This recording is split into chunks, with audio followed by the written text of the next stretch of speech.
اللہ تبارک و تعالیٰ نے فرمایا الاخلاء یومئذ بعضهم لبعض عدو، فرمایا گہرے دوست بھی قیامت کے دن ایک دوسرے کے دشمن بن جائیں گے۔ خلا گہرے دوست قیامت کے دن ایک دوسرے کے ساتھ دشمنی کریں گے، الا المتقین، مگر جو پرہیزگار ہوں گے وہ دنیا میں بھی دوست رہیں گے، قیامت میں بھی دوست رہیں گے۔ متقی پرہیزگار لوگ، اللہ سے ڈرنے والے، اللہ کے ولی، اللہ کے بندے، ان کی دوستی یہاں بھی قائم ہے تو وہاں بھی ان کی دوستی قائم رہے۔ یہ قرآن مجید ہے، قرآن پاک ہے، یہ کسی وائس کا خطابت کے جوش میں کہا ہوا جملہ نہیں کہ ہم قیامت میں بھی ولیوں کے ساتھ ہوں گے۔ یہ اللہ کا قرآن ہے، یہ اللہ کا فرمان ہے، یہ وہ حقیقت ہے جو قیامت تک کے لیے حقیقت ہے۔ تو جب اللہ نے کہہ دیا کہ ولیوں کی دوستی، متقین کی دوستی یہاں بھی قائم ہے اور وہاں بھی قائم رہے گی، تو ولیوں سے دوستی کرنی چاہیے کہ نہیں کرنی چاہیے؟ نبی پاک سید عالم صلی اللہ تعالی علیہ وآلہ وسلم کے صحابہ نے ایک اور مسئلہ بھی اس کے ساتھ حل کیا، ایک اور مسئلہ بھی۔ ایک تو اللہ نے کہا الاخلاء یومئذ بعضهم لبعض عدو الا المتقین، گہرے دوست قیامت میں دشمن بن جائیں گے مگر متقی اور پرہیزگار دشمن نہیں بنیں گے، وہ دوست ہی رہیں گے۔ حضرت ابو ذر غفاری نے عرض کیا، مسلم شریف میں موجود ہے، عرض کی یا رسول اللہ صلی اللہ علیہ وسلم، ایک آدمی کچھ نیک لوگوں سے محبت کرتا ہے پر ان کی طرح کے کام نہیں کرتا۔ یہ نہیں فرمایا کہ مسلمان ہی نہیں، ظلم کرتا ہے، زیادہ، یہ نہیں کہا، اس کا یہ ترجمہ نہ کر لیجئے۔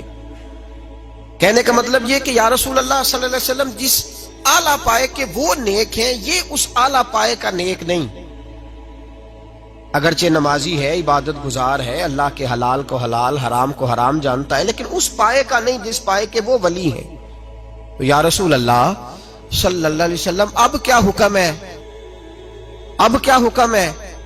نبی پاک صلی اللہ علیہ وسلم نے فرمایا وہ محبت سچی کرتا ہے، حضور محبت سچی کرتا ہے، تو فرمایا پھر اللہ کا وعدہ ہے اور اللہ کا حبیب تمہیں گارنٹی دیتا ہے، جو جس سے محبت کرتا ہے قیامت میں اسی کے ساتھ اٹھایا جائے گا، اسی کے ساتھ اٹھایا جائے گا۔ وضاحت کر دی اس بات کی، وضاحت، المرء مع من احب، آدمی جس سے محبت کرے گا قیامت میں اسی کے ساتھ اٹھایا جائے گا۔ اولیاء اللہ کا دوستانہ، ان کا یارانہ، ان کی بیعت، ان کی محبت، ان کے ساتھ تعلقات، یہ اگر دنیا میں مضبوط ہیں تو قیامت میں بھی مضبوط ہی رہیں گے۔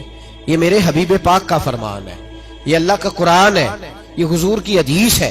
قرآن اور حدیث نے ہمیں اجتماعی طور پہ بتا دیا۔ اب اگر کوئی بندہ کہے کہ میں قیامت میں داتا صاحب سے پیار کرتا ہوں تو ان کے ساتھ اٹھایا جاؤں گا، بندے کہتے توبہ توبہ توبہ، دیکھو کیسی بات کر رہا ہے۔ اور یہ نہیں کر رہا بھائی، یہ اللہ کا قرآن کر رہا ہے، رسول اللہ کا فرمان کر رہا ہے، یہ رب رسول کا فرمان بات کر رہا ہے۔ کسی نے کہا میں غوث اعظم کے جھنڈے کے نیچے ہوں گا تو کالو دے سوری، یہ کیا کہہ رہا ہے؟ کسی نے کہا میں اعلیٰ حضرت فاضل بریلوی کے ساتھ اٹھایا جاؤں گا، یہ کیسی بات کر دی؟ میں حضرت اجمیری کا غلام ہوں تو ان کے ساتھ اٹھایا جاؤں گا، میں شیخ شہاب الدین سہروردی کا ماننے والا ہوں، میں حضرت مجدد صاحب کا غلام ہوں۔ لوگ کہتے ہیں یہ کیسے ہو گیا؟ تو بھائی پراپوگنڈے نے حقیقتیں چھپانی شروع کر دی ہیں۔ حقیقت یہی ہے کہ جن کے یہاں نیکوں سے یارانے ہیں ان کے وہاں بھی قائم رہیں گے، اور ان تعلقات میں اللہ تبارک و تعالیٰ کے فضل سے وسعت آئے گی۔ اب اس آیت کی تفسیر میں مولا علی کا فرمان سنیں۔ مولا علی شیر خدا رضی اللہ تعالیٰ عنہ فرماتے ہیں جب دو دوست ہوں، دونوں دوست پر ہوں کافر، وہ جب دونوں مریں گے تو پہلے جو مرے گا وہ شکایت کرے گا اللہ کی بارگاہ میں، یا اللہ وہ جو میرا پیچھے یہ دوست آ رہا ہے نا، وہ مجھے روکتا تھا تیری فرما برداری سے، وہ مجھے کہتا تھا بت پوجا کر، اس نے مجھے بہکایا تھا، اس نے مجھے خلاف کیا، میں اس کی وجہ سے گمراہ ہوا۔ تو فرمایا وہ بھی جب مرے گا تو اللہ دونوں کو کہے گا ہاں بھی بتاؤ کس نے گمراہ کیا، تو دونوں ایک دوسرے پہ الزام لگائیں گے۔ فرمایا اللہ دونوں کو جہنم میں ڈال دے گا۔ یہ سورہ زخرف کی اس آیت کی تفسیر حضرت علی بیان کر رہے ہیں، الاخلاء یومئذ بعضهم لبعض عدو الا المتقین، گہرے دوست قیامت میں دشمن بن جائیں گے مگر پرہیزگاروں کی دوستیاں قائم رہیں گی۔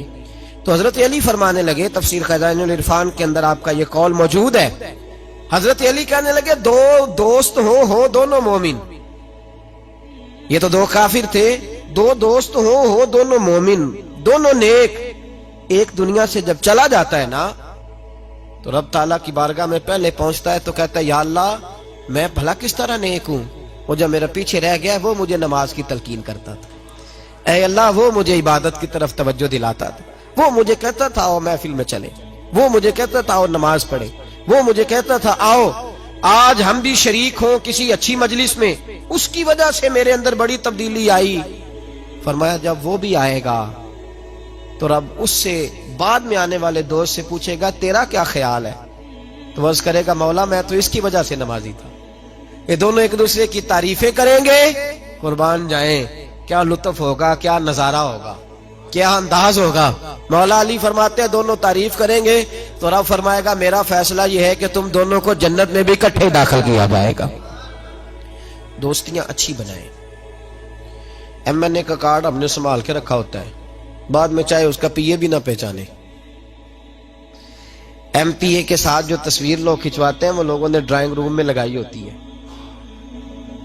اور کسی پیر کے مرید ہو جائے نا، اگر جانا نہ ہو بھی جائے کسی نیک بندے کے پاس ہمارا، تو کوئی ہم سے پوچھے تو ہم کہتے ہیں ہاں میں جاتا ہوں کبھی کبھی، اے میرا مولوی صاحب سے تعلق۔ وہ بھی آتے ہیں کئی دفعہ، کل پرسوں بھی آئے ہوئے تھے، ان کا ٹیلی فون آتا رہتا ہے۔ یہ طریقہ ہے بات کرنے کا جی۔ جو دوستیاں ہمیں قیامت کے دن شفاعت کر کے بخشوائیں گی، کیونکہ مولوی درویش فقیر دنیاوی طور پر لوگ اچھی بڑی نظر سے نہیں دیکھتے، تو ہم بھی ذرا تعلق بناتے ہوئے نا وہ جی ٹھیک ہے جی میں بھی کہتا رہتا ہوں، ہم کمزور، جب تو نے اپنا تعلق ہی کمزور کر دیا تو قیامت تک قائم کیسے رہے گا؟ قیامت تک قائم۔ مجھے ایک دفعہ ایک دوست نے پوچھ لیا، کہنے لگے آپ کی نسبت کہاں ہے؟ میں نے کہا نسبت کیا ہوتی ہے، آپ کہاں وابستہ ہیں؟ میں نے کہا یہ کیا ہوتا ہے؟ اتنی کمزور بات، ہم کوئی کمزور لوگ ہیں؟ ہم کھل کے کہتے ہیں ہم فاضل بریلوی کے غلام ہیں، ہم اعلیٰ حضرت کے گداگر ہیں، ہم اس دروازے کے نوکر ہیں، اور ہمارا سب سے بڑا تعارف یہ ہے کہ ہمیں کوئی کہے کہ یہ فاضل بریلوی کے دروازے پہ بیٹھنے والا وہ شخص ہے جو چوکیدار ہے، ہم چوکیدار بننا، اتنی تو اوقات ہی نہیں کہ ہم کہیں کہ میں حضرت مفتی اختر رضا صاحب کی گاڑی میں بیٹھا کرتا تھا، یہ تو اوقات ہی نہیں میری، میں یہ لفظ کہوں کہ میں حضرت تاج الشریعہ کے ساتھ کبھی بیٹھا ہوں میں نے روز، یہ اوقات ہی نہیں ہماری، یہ ہماری اوقات نہیں۔ ہماری اوقات یہ ہے کہ کبھی کبھی کوئی ٹکڑا بچ جاتا تھا ان کے دسترخوان کا تو ہمیں بھی کھانے کو نصیب ہو جاتا۔ ہم یہ جو طریقہ ہم نے اختیار کیا نا کہ اس عقیدے میں آنا بھی اور عشق کرنا بھی اور بچنا بھی، یہ کوئی طرز زندگی نہیں۔ جو غلام ہوتے ہیں وہ غلام ہوتے ہیں، جو نوکر ہوتے ہیں وہ ہاں نوکر کی تھے نخرا کی، وہ اس طرح کچی کچی باتیں نہیں سناتے، ہاں جی ہاں تھا میں گیا تھا تو ہو گیا تھا، یہ کیا بات ہوئی؟ بالکل نہیں، قطعاً نہیں۔ میرا ایک شخص نے نام لیا محمد اجمل، اور میں نے کہا بھائی پورا نام محمد اجمل رضا قادری ہے میرا، اور میں نے اپنی وصیت لکھ کے رکھی ہوئی ہے، وصیت تو میں نے لکھا ہوا ہے کہ جب میں مر جاؤں تو سب سے پہلے میری قبر پہ قادری لکھا جائے، اس لیے کہ یہ میری نسبت ہے، اور مجھے امید ہے کہ صبح قیامت جب میدان حشر میں اٹھایا جاؤں گا تو اس کی برکت سے اللہ فرمائے گا اس کو بھی بلا لو، یہ بھی عبد القادر جیلانی کا نام لیا کرتا تھا۔ یہ کوئی ایسی بات ہے کمزور؟ جی ہمیں قرآن نے درس دیا ہے، یہ ہمیں رسول اللہ کی فرمان نے درس دیا ہے، تو کمزور کچا عقیدہ کبھی نہ رکھو زندگی میں۔